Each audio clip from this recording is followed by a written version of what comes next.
Hi, I'm Lily Peterson. And I'm Paul Wilson. Welcome to Beyond Benefits with Benefits Pro. In this episode, we talk with Eric Silverman, founder and owner of Voluntary Disruption. But first, as always, let's take a couple of minutes to catch up. Lily, how are things going with you?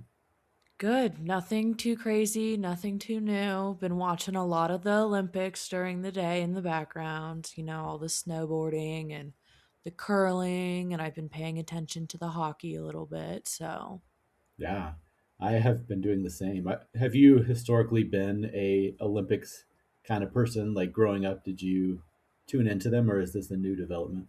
yeah, no, I would say that we were a sports family for sure. So anything was always on the TV. So definitely during the summer. Yeah, during the summer, we were Summer Olympic people, like sand volleyball, all of that. And then Hmm. my dad loves skiing and all of that. So we always watched that growing Yeah, up as well. So yeah, it's been fun to watch. I can't even imagine, the snowboarders and the skiers who do all the flips. I know. I can't even conceive of most of the things that any of them do. Even something like curling you mentioned. I mean, in theory, it's pretty sedate and seems like a little bit of like a joke sport. But then when you start watching it, like the amount of skill and like finesse and everything, I'm like, I don't know how any of these people do any of this stuff. Wanted to bring No. in our producer, Zach. Zach, you an Olympic guy? I am. Don't follow any of the sports really out when it's not the Olympics, but I do love them when it's time. You mentioned curling. Have you followed the cheating scandal? Oh, I yeah. have. Yeah, pretty spicy. I know you. Who would have expected it from the Canadians? I know. That's what That's I right. was saying the other day. I was like, this is crazy. And an F bomb in curling, I mean, I feel like that's just unprecedented. Like maybe it's not, but they always seem so courteous and like they're all chatting to each other, like even across teams during the game. And to see that, I was like, wow, I think F bombs are common, just not angry ones. yeah, that's probably fair.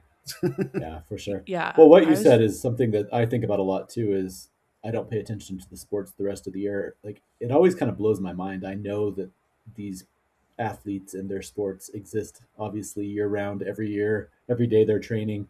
But it's so funny when like every 4 years you're like, oh geez, I forgot that was even a thing. Like some random sport just pops in, and meanwhile that's been like the key focus of these people's lives for the last 4 years. It's such an interesting thing.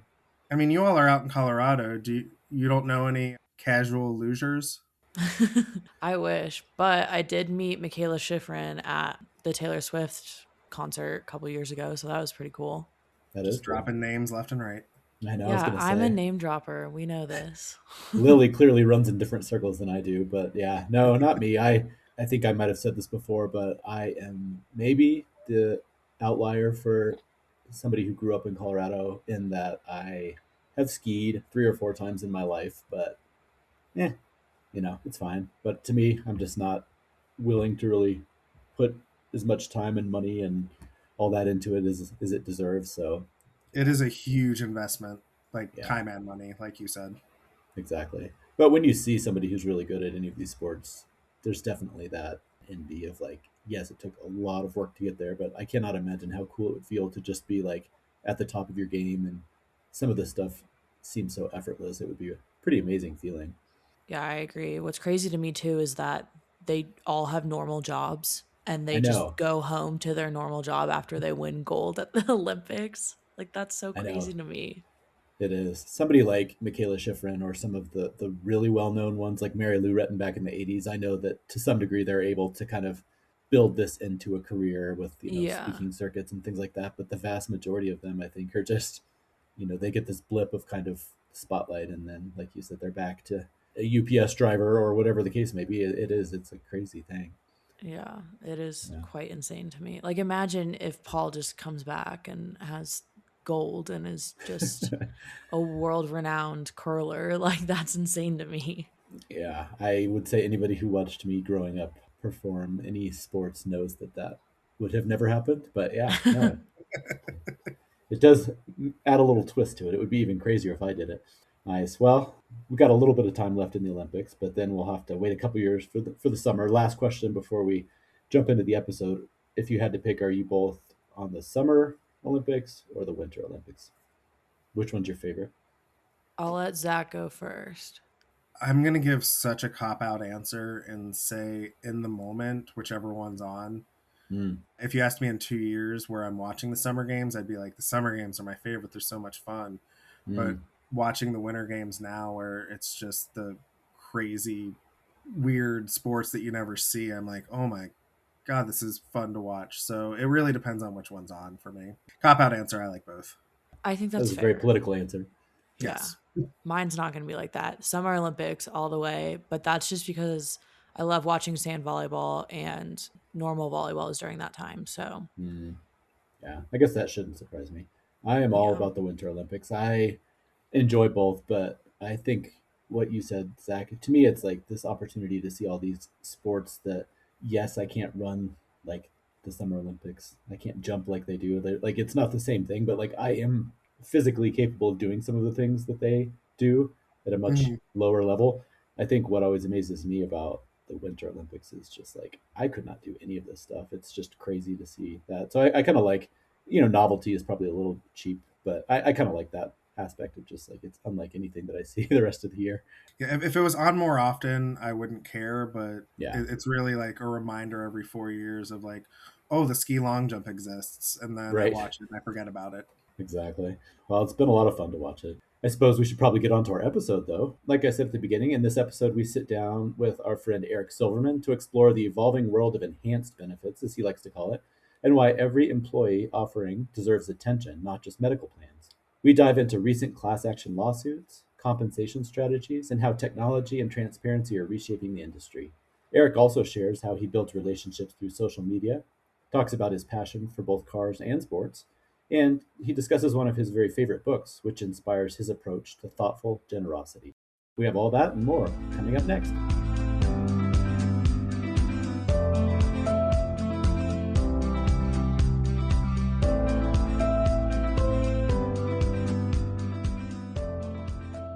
Joining us today is Eric Silverman, founder and owner of Voluntary Disruption. Welcome to Beyond Benefits, Eric. Hey guys, happy to be here. Thanks for having me.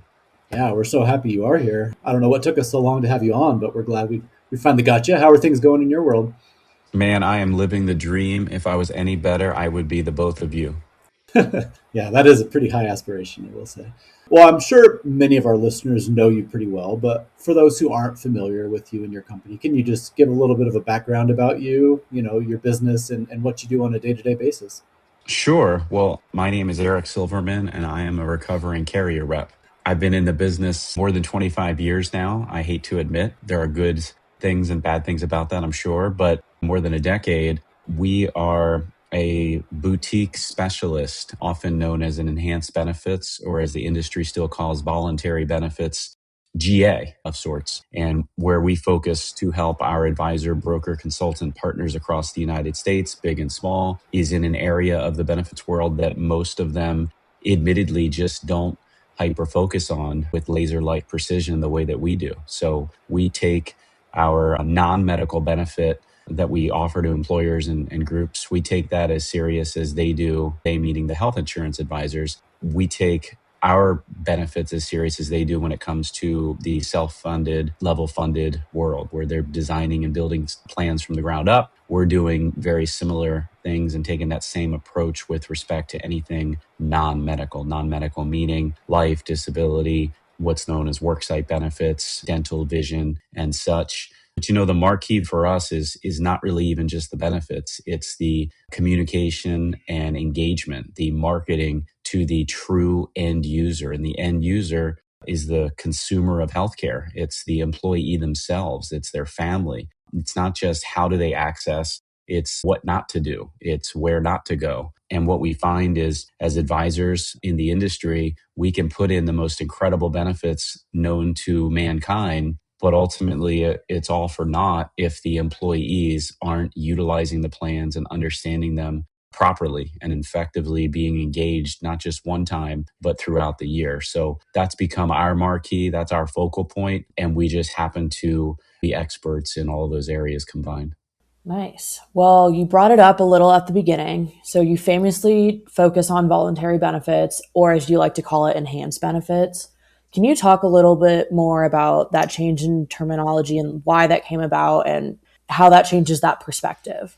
Sure. So at this point, I don't even remember. It's been many years. Paul and I have discussed it before. I look at the industry that I'm on, and I more use the term non-medical because we do anything and everything non-medical, whether it's employer funded or employee funded. And the fact of the matter is, the employee funded benefits are more often known in the industry for years and still are to this day, begrudgingly, I hate to admit it, as voluntary benefits. And, the reality is everything's voluntary. It's voluntary for you to invite me on your great show. It's voluntary for me to say yes. It's voluntary for me to put $1 in the vending machine. Who am I kidding? Vending machines are $2 or $3 now. Voluntary for an employee to take medical insurance and pay their portion or their fair share or lack thereof. But you don't call health insurance a voluntary benefit, but it is a voluntary benefit. So I just think it's a really stupid name. Sorry to be so crass and blunt, but it just makes absolutely no sense. And the reality is there are other terms for what we do. So, the term ancillary comes up all the time. Ancillary, by definition, if you go to dictionary.com or websters.com or Paul appreciate an old actual dictionary, a physical copy of a dictionary, right, Paul? Love You it. pick it up Absolutely. and you flip the pages, right? Exactly. The word ancillary, without me looking it up, is going to be more or less a secondary form to something else, right? So you're already immediately telling all the employees, yeah, these aren't really important. They're ancillary. If you want them, here they are. So an ancillary it sounds like penicillin. It's like, do you want to go to CVS and fill your ancillary prescription? It's awful. So I don't like that. Worksite is stupid. Everything's at the worksite. We're talking about group benefits. Like, what are we doing here? Supplemental is oftentimes a term that gets brought up. Again, supplementing your daily food intake would be your vitamin supplements, good, bad, or indifferent. A lot of people don't like that word and they don't want to take supplements. So again, immediately using any of these terms, you are bringing a negative connotation to benefits that are extremely vital to an employee and their family if and sadly as they're going through medical emergencies, whether it be an accident or an illness. I can speak to that myself because I had major back problems and I had back surgery a year ago last year, and navigating the medical system was incredibly difficult even for myself. And then I posted about it on LinkedIn a few times recently, but my brother to this day is now 2 months in the ICU in Baltimore as we speak from a major catastrophic stroke that he suffered. His medical insurance through his wife, my sister-in-law, is not nearly sufficient. And unfortunately, my brother did not take those ancillary, voluntary, worksite, supplemental, enhanced benefits, even though I told him to every year when he asked my opinion on benefits. He decided not to. I can't force it. It would have been his expense. And sadly, he's in a very rough financial situation right now. So, I just prefer the term enhanced because enhanced is a more positive favored term, marketing guy by trade. So I prefer to use terms that are more positive, and enhanced just simply means we're taking what you have and we're trying to enhance it. We're making it better. We're improving it. Paul will tell you, I'm not short-winded. I'll tell you that, but that's more or less why I just prefer to use a variable when it comes to the introduction and explanation of the benefits that the industry still calls quote unquote voluntary. Well, as you had kind of touched on, historically, these kind of benefits have been overlooked. Can you tell us why you think that's the case, and do you still think that's the case? Yeah, I mean, in more than 25 years on literally this side of the fence, right? We all have to be licensed in health and life products to be in this industry. Whether or not I do quote unquote health insurance itself, major medical or not, is irrelevant. So, I'm a licensed insurance producer, just like any major medical health advisor. But my side of the industry, the enhanced side, in totality, was, and always has been, and sadly, I believe always will be the redheaded stepchild. No offense to redheads. Inside joke for those listening. They will always be the redheaded stepchild because and what I find is advisors, brokers, consultants in major medical, they either don't understand them or they don't care about them or they don't believe in them. And it's interesting because when I push and pry and poke and prod at them and ask them for specifics on why they don't understand them or why they don't believe in them and what experiences do they have with any of these types of benefits, 99% of them have no practical answer. And really, it's just an ignorance factor, a lack of education, right? No different than an employer and an employee. And once they take time to educate themselves, whether it be through myself or somebody in this industry, more often than not, they come around and understand they're a vital and critical component to a well-rounded employee benefit strategy for employers and employees and their families alike. The sheer fact of the matter is, more than 60% of our business growth and revenue is not on employee funded voluntary quote unquote benefits. Believe it or not, increasingly year after year, the employee funded benefit component has become more and more employer funded. And I have brokers and advisors and consultants ask me all the time, how did you do that? How did you get the employer to even consider spending money on what's typically a voluntary benefit? And my response is, I talked about it. I explained it. I shared the vision and the reality of how these benefits work. And I guarantee in the 30 years this company, whoever it is, has been in business, not a single advisor, broker, consultant, or even somebody in my situation, or I should say my business side, nobody's ever explained it to them. And a light bulb went off when they realized how affordable it was and how much more they could be doing for their employee benefits if they differentiated, because most companies don't. So therefore, it'll make them look different when they're looking to attract and retain talent. So we have an incredible amount of employers who fund benefits that are notoriously known for being employee funded. They fund it. They partially fund it. They fund an entire plan or two. Many of them, more often than not, will give what we call a shopping spree. In the industry, that shopping spree is known as a defined contribution. Sounds all formal and fancy. I call it a shopping spree because I said it earlier, I'm a marketing guy. So what sounds more appealing to an employee? Hey, employees, we're giving everybody a defined contribution. Now I need you to Google the definition of what that means. What? That's insane. As opposed to, who doesn't like a shopping spree?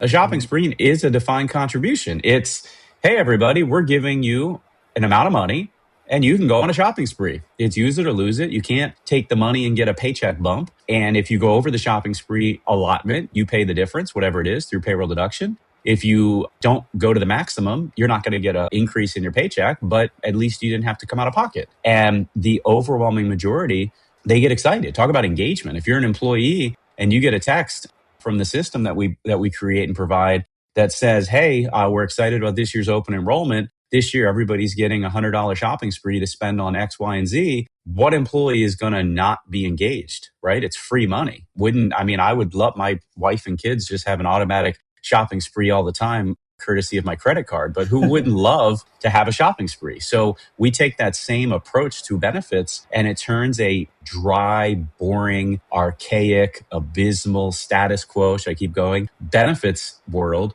into a more exciting, I know that's a weird word to use for benefits, but a more exciting open enrollment where employees are captivated by the benefits we're putting together. Talk about a buzz, a good buzz for the employees during usually a not so fun time of the year when they're getting increases and plan changes and now you have to switch doctors and nobody wants to deal with that. And they still may have to deal with that, but this is a way to put some positive light into it at a very, very, very affordable number for an for an employer to fund. And I'll break it down this last way and we'll move on.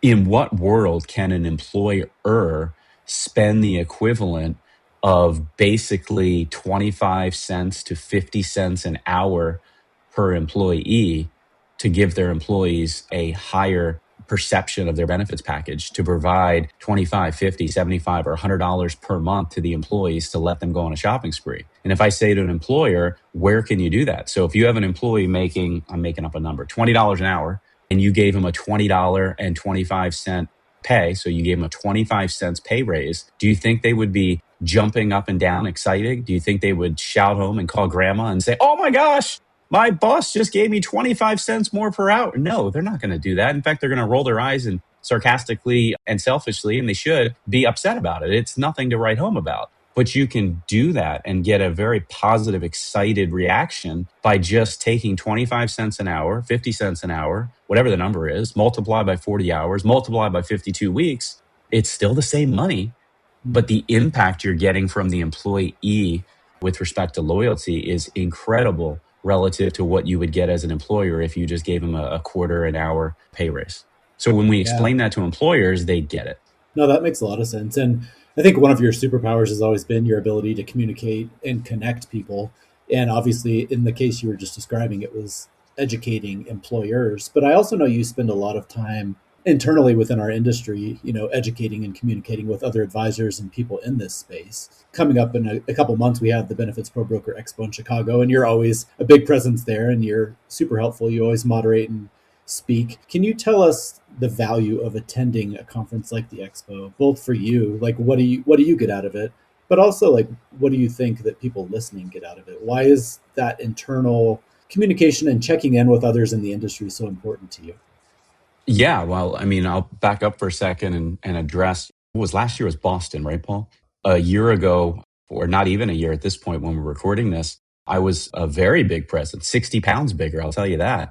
So I'm excited for this year to be not so big of a presence, but still a big presence. I'll digress. I love the Benefits Pro Conference. I first went to gosh, what year was it, Paul? You have to help me. I'm getting old, man. I'm almost Oh, your age. I was going to say I'm older I than think we you. are the same age, almost. My first one was Miami. What year was that? 18, 19, 17? I don't remember. Yeah, somewhere in there. I lose track myself. But I went to it and I was blown away with how much I absorbed and learned. And I tell you, at that point, I feel like I knew some people, but I didn't really have much of a presence. And I just went and learned and absorbed and really got so much out of it. And I've never missed one since. And what I'm always excited to do is promote and put the spotlight on other colleagues and folks in my industry. So whether I'm speaking or not, and I typically do have the opportunity to speak at various events, including Benefits Pro, which I'm very grateful for. But, whether I'm speaking or not, whether I'm doing a solo session or I'm moderating a panel or whether I'm on a panel or what have you, I really love getting some spotlight to our other advisors and colleagues in the industry. Yeah, and you've seen it, even direct literal competitors to me, really. I mean, I don't mind at all. I'm a very much an abundance style thinker and believer as opposed to scarcity. So if I can bring aboard somebody in my own industry, on my side of the industry, in the enhanced side, I'm happy to do it because I learn from them all the time. And I like to think vice versa. And, not every advisor and broker and consultant and folks in my industry on my side, they're just not used to it. They're not used to having opportunities. So I love picking up the phone or sending a text or an email and saying, hey, I don't think you've ever been to this conference, or maybe you went one time. Not only should you go again, but I really think you'd be a subject matter expert on this topic for whatever reason it is. Mm. So, there's only a few conferences I never miss, and Benefits Pro is at the top of the top. Yeah, I appreciate it. And yeah, you and I are talking right now. You're going to be part of a panel, an enhanced benefits panel. And so, we're still working out the details of who's going to speak. But to your point, I think the education part of this is so key. And it's not just externally to employers, but even the ability to have a panel like that at a conference that is largely attended by benefits professionals is still so valuable because there's an education gap even within our industry about all these opportunities out there. So yeah, we're looking forward to that for sure. Yeah, I can't wait. It's funny because I'm so used to it being in the month of May, but I think this year's technically April still. It's the last week of April. Usually it's It in May. is. I know, just the last couple of days, we've moved it a little bit. Got to keep you on your toes. That's right. Well, shifting gears here a little bit, benefit strategies and products, which we'll obviously talk about at the expo and all of that, but they tend to have ebbs and flows over the years. Are there any enhanced products or strategies that are currently on the rise? I get, and I'm not beating up the question at all. I love the question, but I hear this question a lot to all types of advisors and consultants and brokers in this industry. And I don't know, I'm not a real estate guy, but I bet they would ask those same questions for their industry, right? I see a lot of demand, or not a demand. I see questions come from HR professionals at some larger, mega sized groups. I see questions come in from most definitely small and mid-sized groups. And the questions come in about, sadly, some things that they would like to add to their benefit portfolio, particularly small, mid-sized groups, that unfortunately the market just hasn't shifted and isn't there yet. I'll give you a perfect example, right? And if you're listening to this, I'm not looking to be sold, quote unquote, but if you have a solution, tell me. But like one thing, I continue to get asked about in the small mid group market is menopausal benefits for women and, fertility treatment for women and such. And those things exist. Absolutely know they exist. Don't yell at me in the comments, but they don't, that I've seen, exist for a 11-person daycare center, which is predominantly women. And they don't exist for that 23-person dental practice or doctor's office, which again, I'm trying not to stereotype, but let's just be real. They're predominantly female dominated workforces. And I get those and I feel bad. And I have to admit and tell the employer, yeah, they exist. No, you can't have them. And the reality is the technology just hasn't scaled down yet, because as this stuff is out, vendors, I like the term solution providers, vendors, companies that provide these types of solutions, they operate on economies of scale, and their reality is that the adoption rate is so low, and that's fair. I get it. You're not talking about every part of the population, but they have to have typically 1,000 eligible lives in order to get the 4 to 6% participation they're looking for. You can't do that on a 10-person group. And it costs too much money to implement and put all that together administratively for an employer to not have anybody sign up or be open to it. So we get questions like that. I feel bad when I say there's no specific solution. Right now it's gated. Pet benefits is still a big benefit that we get asked about, that we put in, whether it be an actual traditional pet insurance, quote unquote, or more of a pet discount type program. We do more pet discount type programs than we do actual pet insurance, quote unquote. And that's not because insurance is bad. It's because it tends to be expensive. The rates go up. Pets are individually underwritten, just like major medical. And sometimes what we find, or oftentimes what we find, is when you put in an actual pet insurance program, a fully insured pet insurance program, what happens is it has a negative impact to the employee culture. And here's why. The employee gets excited about it. They want to go in and see the rates in the system and check it out. And then they immediately see how crazy expensive it is. Or they sign up, and then a year later, something is or isn't covered. So it's just like medical insurance, right? You get upset, or they realize the rates went up, or they get dropped, or their pet aged out, or their pet's breed is not covered. That stuff is a mess. I don't want to be the guy responsible for putting in negativity. So what we find is when you put in a more abstract pet discount program, I'm not going to get into the details or name carriers, they're much more affordable. Everybody's included. There's no denial. There's no age. There's no breed. Everything's covered. Covers prescriptions and discounts on various things people are buying for their pets. So it just becomes a positive. It's super affordable, and we're able to kind of play into the fun approach of benefits, because benefits are typically that boring thing nobody wants to talk about. So that's big. I can't wait for when these bigger solution providers are able to scale down a little bit more to the mid and certainly the small group market. Nice. Yeah, as somebody who had a basset hound with many, many back surgeries, I definitely relate to that. It's a tricky balance of trying to make sure you're doing the right thing and not leave yourself exposed. But like you said, it's a messy world. So that discount thing sounds very intriguing to me. You live mostly in the enhanced space, but you are at industry conferences and reading about the rest of the benefits world. And so the whole fiduciary conversation has been everywhere lately, particularly the lawsuits that are increasingly impacting so many employers and advisors. Up until recently, that didn't really touch your part of the world too much. But then last year, at the very end of the year, we started to see some things pop up in the voluntary space with the Schlichter-Bogard class action lawsuits. I'd love to hear your thoughts on just how much you're watching that, what kind of conversations you're having with people, because I'm sure you're being asked about it. So where do you see all that headed, and what are you watching?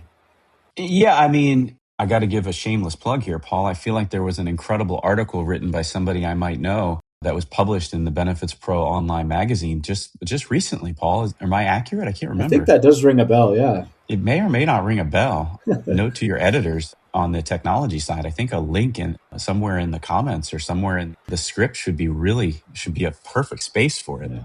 The shameless self-promotion continues. Yeah, why not? Well, I'm promoting Benefits Pro as well. Exactly. No, with all seriousness, though, I wrote an article. I believe it got some really great traction. I don't know what the numbers are on your side, but I promoted it quite a bit, and I still do.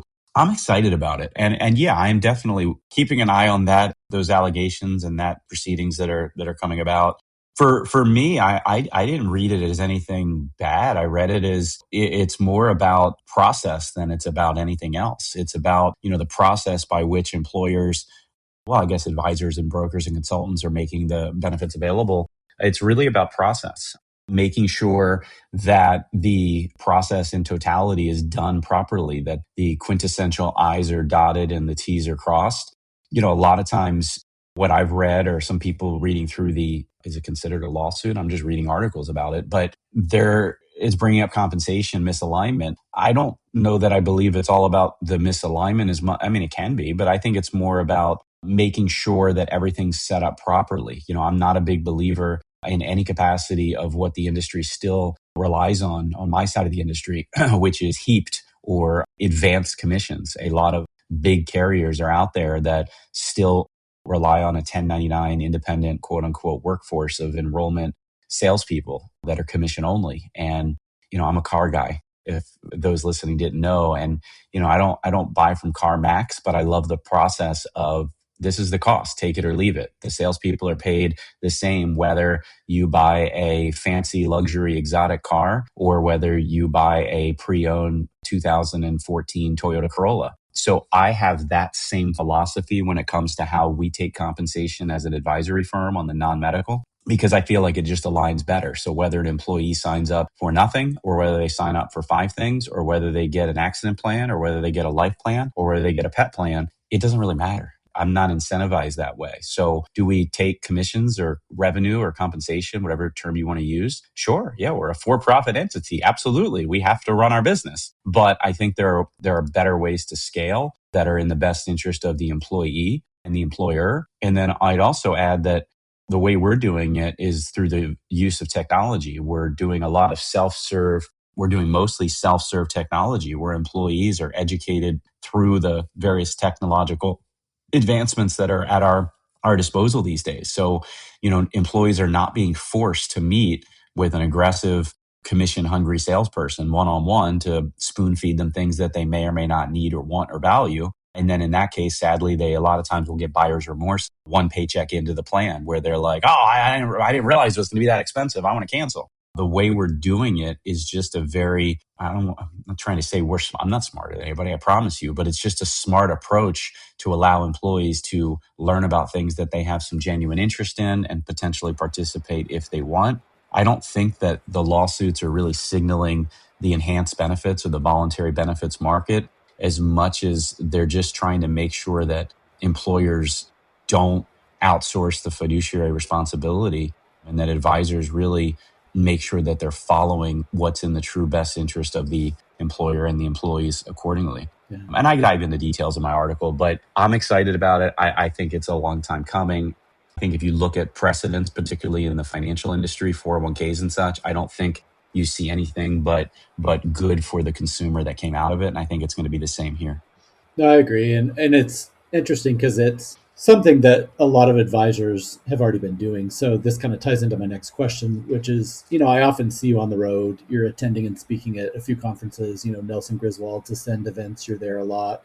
A lot of those presentations and discussions are usually all about kind of pushing the boundaries of the status quo. And that ties into what we were just talking about there. A lot of advisors are already doing this stuff and they're well ahead of the game because they are trying to do the right thing.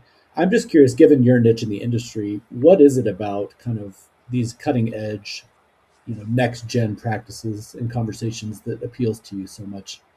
Well, I would say, sadly, there are way more advisors, brokers, and consultants. I'm going to get some hate mail here that don't practice what they preach publicly. So, they are absolutely innovative and consultative when it comes to major medical and pharmacy and such, but not when it comes to the non-medical side, the industry that I focus on. And, they will readily admit it, some of them, and some of them will skirt the issue, but they'll say to me, yeah, geez, I really don't know your side of the business and I don't understand it. I don't take the time for it and I don't care about it. I hear the words, I don't care about it more than you would ever want to believe. And it's painful because a benefit is a benefit is a benefit, regardless of who pays for it. Anything that an employee can get at their place of employment with group rates through payroll deduction that they cannot get working across the street at the taco stand is and always will be and should be considered a benefit.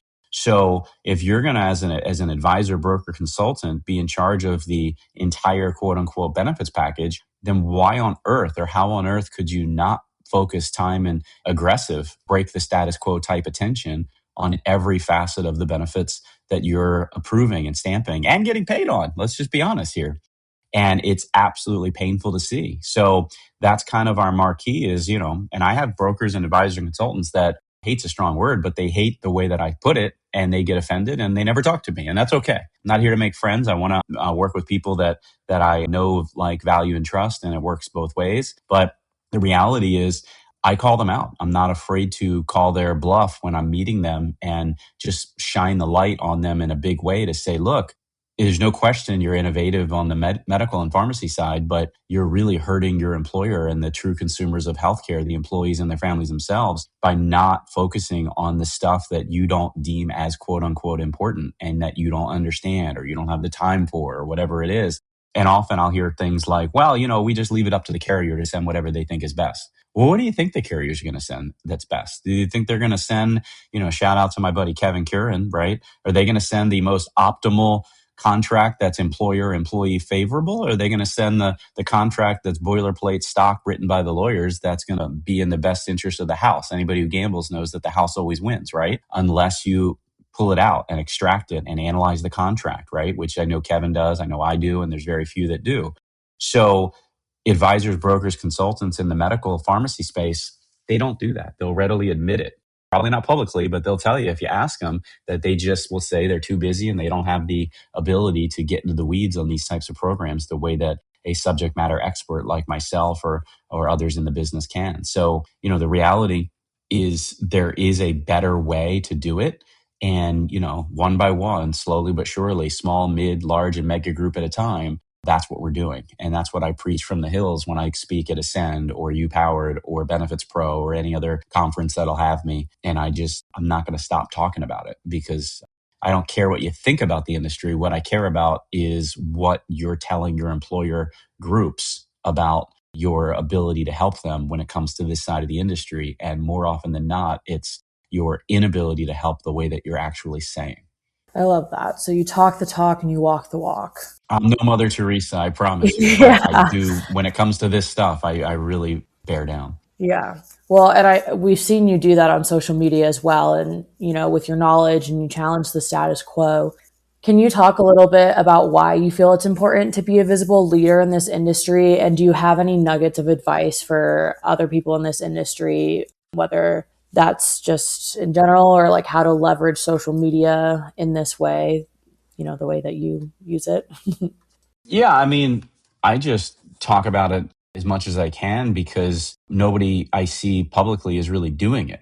And over the last today's day 432. So I've been posting every single day on LinkedIn at least one time of high value, wink wink, quality, important business, wink wink, sarcastic here or there content on LinkedIn just to keep myself accountable and moreover to start relationships and build relationships with people that get to know me from a personal level, whether it's benefits or not. And I think that's important because from a branding or marketing perspective, yeah, I mean, benefits and technology and communication and engagement pays the bills, but I'm not a robot and I'm not working with robots. I probably am, right? But from a human perspective, I don't want to work with robots. So we're still in a relationship driven business from a marketing perspective. And I want to work with people that I share commonalities and interests in other than just benefits. And it's this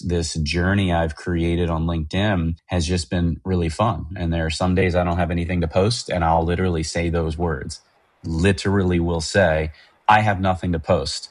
And I hit post. And that Yeah. counts. And I'll make fun of myself on purpose. And, when it comes to benefits, it's the same thing. It just gets repetitive. It gets exhausting. So if I post every single day for the next 432 days to make it 864 straight days, and all of a sudden I just post about insurance and benefits and everything I'm talking about today, everybody tunes out. Everybody gets bored because benefits are boring, good, bad, or indifferent. So I spend more times talking about non-benefits just to create personal relationships. And I get so many people that will message me directly that are afraid, unfortunately, to admit in the comment section that they agree with me or that they love it. And then that leads to a conversation that leads to a relationship where we're all of a sudden conducting commerce. That all started because I posted some nonsensical, quote unquote, value driven, high quality content. But, then I get messages where people are like, hey, what are you doing? Like, this is a business professional suit and tie type platform. And, your post should be on Facebook or Instagram. And my response is, yeah, you're right. They are there too. And then I have more connections availability on LinkedIn when I so quickly hit the unconnect button, because I only want to be surrounded by people that I want to be surrounded with. Yeah. No, I love that. And it ties in nicely. In a minute, we're going to ask you a couple of questions that'll help people get to know you better on a personal level. But really quick, this one's going to challenge you because it's supposed to be succinct. So, Okay. can you finish this sentence for me? The thing that makes me most excited about the future of our industry is. Transparency. Ooh, look at you. See, you can do it. That's impressive. I like it. All right. Well, now it is time to move on to the second part of our interview, which is all about you. As we touched on earlier, this industry can be pretty rough on people. There's a lot of excitement, there's a lot of positive change that's happening, but it'll chew people up and spit them out too. So, how do you relax, refresh, and stay motivated while trying to create change in an industry that historically has been very reluctant to change? So Paul Wilson curls up with a nice novel, an old fashioned novel, and curls the pages. Maybe the pages are a little bit yellow, right? Exactly. And I assume that's your way of handling mental health and stress, and that's your therapy, right? Absolutely. Others will work out at the gym. Well, I promise you, you don't get a body like mine from working out at the gym. And and others will blast their favorite music, et cetera. And I do that. I'm a music guy. I can't play it on an instrument, but I love music. But for me, you can't ask parents back when I grew up, you can't give your kids Hot Wheel cars and Matchbox cars and racetracks and then not expect them to still want to play with toys and cars when they get older and hopefully have a little bit of money. And my dream as a little kid growing up was to have a nice car. And I've been very blessed and fortunate to have that. And I'm proud of it. I earned it. One of my license plate in the future is going to be earned it, because in this case for me, it's a 26-year overnight success story. And all the last 11 years has been by doing it the right way. Paul, I wrote an article or 3 for you back when we first met, all about how I messed up and got where I'm at the bad way. I admittedly look back on it and say I did it in the not so perfect way back in my old carrier days. Well, over the last 11 plus years, without that world, I've been able to do it transparently and open and honest and what's in the best interest of employers and employees alike, and still feed my family, pay my employees all over the country, and thrive as a business and scale and grow. So, my mental health hobby is watching the Baltimore Orioles win or lose. It's playing with my cars. It's going out for a long drive and hearing the exhaust. I don't turn the radio on at that point. I just hear the rumble of the engine. That is my mental health. That is my therapy. One of my kids, at least, has started to take an interest in that and been more open to it, and loves to go for a ride with dad. And that's just the best for me. My wife doesn't like it. And it's funny because she is a mental health worker. She's a private practice licensed clinical social worker. So she appreciates that it's my mental health and it's helping me, but she doesn't like cars. She's not into that. So we don't have that in common. She's actually a book nerd. She loves curling up to a book. Nice. So I always say, well, that's your therapy. This is my therapy. Exactly. That's funny. I was like, that's going to sit really well with Paul and I since we're both English majors. So we also like to ask our guests, you said you're a big music person. So whether that's a music recommendation or if you want to throw in a podcast or even a book, if you're feeling crazy, what would you recommend to our listeners? Well, I can't read, so I probably shouldn't say what book. I will plug a book. It's funny. I just talked about it the other day on LinkedIn. Spare the story. If anybody wants to go look at the past, you'll see it. But I don't read novels and I'm not into stories. I can't get lost in that. That's not how my mind works. But I like business books. So I will read those. And my favorite business book of all time is a book by the late John Ruhlin. It's called Giftology. John, unfortunately, passed away last year. I guess a year and a half at this point. He was in his late 30s, early 40s, I want to say. He was a friend of mine and New York Times bestselling author. He spoke at Google. He spoke at Volkswagen. He's speaking in front of thousands. He was getting paid 50 grand just to speak. Super good dude, family dude, had a lot of young kids, and he died young of a heart-related illness that was undiagnosed and undetected. This book he wrote, I loved it before he passed away, and he knows it, is the most incredible book ever. And it teaches you how to gift with purpose. So most people will send an obligatory Christmas gift or birthday gift. His entire philosophy on gifting is creating relationships and bringing value in ways that nobody else is or was. So I highly encourage you to pick that book up. That is my favorite. And I read it at least 2 or 3 times a year just to remind me of the strategies. So I don't know about you, Paul, or even yourself. Lily, but when you find a good book, you might go back to it once every so often to read it again. And that's the way it is with giftology for me. Absolutely. No, that's a great one. And I will say you live that as well because I still use a nice shaving bag that you gave me probably 7 or 8 years ago that has my initials on it. So he's not just talking about this stuff, And he's I actually learned done it. that from giftology, I know, from I John figured. Ruland. Yeah, I I love that. literally, if you read the book, it's an easy read. He didn't say go send Paul a toiletry kit, but the philosophies he talks about is personalization and gifts and making it random. It's called random planned gifting, making it about them. So you notice when I sent you that, Paul, and not appreciate you saying that. I totally forgot, by the way, Yeah. full disclosure. But it had your initials on it. It didn't have Mhm. my silly brand. It didn't have my company logo on it. But every time you take it to a conference and use it, you think of me, not Yep. directly, right? Don't want to make this weird, but you know where it came from. And that's a super powerful way to send a gift. Nobody wants to get a gift with your company logo plastered all over it. Right. Absolutely. Well, and I know that you give, I see on LinkedIn, people thanking you for different gifts, and a lot of them are tied to sports. And I know you alluded to it earlier, you're a big sports fan with Orioles and others. Tell us a little Mhm. bit about your teams, how you came to follow them. And you mentioned that your kids were picking up on some of the car stuff. Is that love of sports Mhm. being passed on to your kids as well? Not for my son. My son is into basketball. I know nothing about basketball. And I'm learning through him. I'm trying to evolve, but I still don't understand basketball. And I've told him many times now that he's a little bit older, he's almost 12, he's blessed with my genes. So he's not necessarily going to be NBA caliber height wise. And Right. he's smart. He's quick to say, no, don't forget Spud Webb and Muggsy Bogues. If you follow basketball, these are legendary short kings, what they're called. And they were in the Hmm. NBA and they made millions and I they're did. absolutely incredible. But anyway, I digress. So he's into basketball. My daughter's wasn't into baseball. She's huge into softball, plays varsity softball. I coach at the local high school, have been for a few years. That became a dream of mine as she got older. I never thought I'd be coaching high school. And that is not volunteering at the rec. Like that is background check, dealing with students, parents, county, like it's public school. That's a legit thing. I don't get paid for it, but it's a legit opportunity that I'm blessed to still be involved in her life in.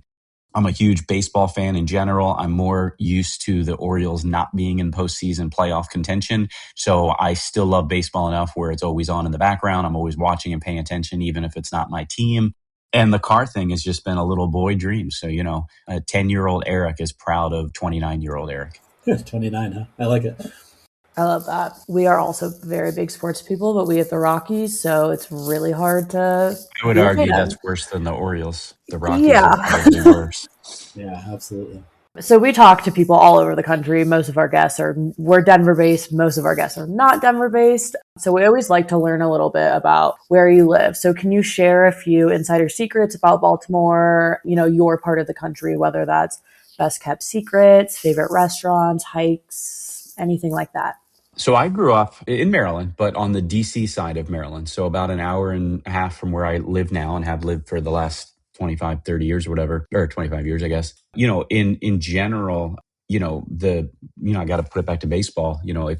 Whether you like baseball or not, I would encourage you to check out Oriole Park at Camden Yards. It's every single year ranked one of the top three stadiums. It's one of the most visited stadiums in the country. If you Google it, if you chat GPT it, if you Gemini it, it'll all say you the same things, that it's one of the most classic, iconic stadiums that's at this point more than 30 years old. So check it out whether you like baseball or not. From a food scene, Baltimore is a very good food scene that it doesn't get the attention that it should. One of the best places to go is a lot of the Baltimore bakeries, believe it or not, which again, every city is going to say they have great this and great that. So I would check out any of the Baltimore based bakeries. My family's big into sweets. So sadly, that's been a struggle for me. And one of the things that people, I guess, know, or they should know, is nationally known is Maryland crab cakes. As a guy who's lived in this area for so long now and grew up in Maryland, if I go to the conference in Denver, no offense, guys, and on the menu it says world famous Maryland style crab cakes, I can assure you I will not be ordering those Right. of all things. I'm not going to go to Texas to get Philly cheesesteak either. So I'm big on making sure you try the more known local cuisine. Absolutely. Oh, now I'm hungry. All right. Well, Mm-hmm. it's always great chatting with you, sir. Thank you so much for joining us on the show today, and we look forward to seeing you soon. Absolutely. Thanks for having me, guys. I appreciate it. For all of our listeners, please subscribe to Beyond Benefits with Benefits Pro anywhere you get your podcasts. And if you want to rate us, we'd love your feedback. If you have any questions or comments, feel free to email me over at pwilson@benefitspro.com, or you can email Lily at lpeterson@alm.com. And thank you to our producer, Zach. Join us again next time for a new episode of Beyond Benefits with Benefits Pro. Until then, thanks for listening.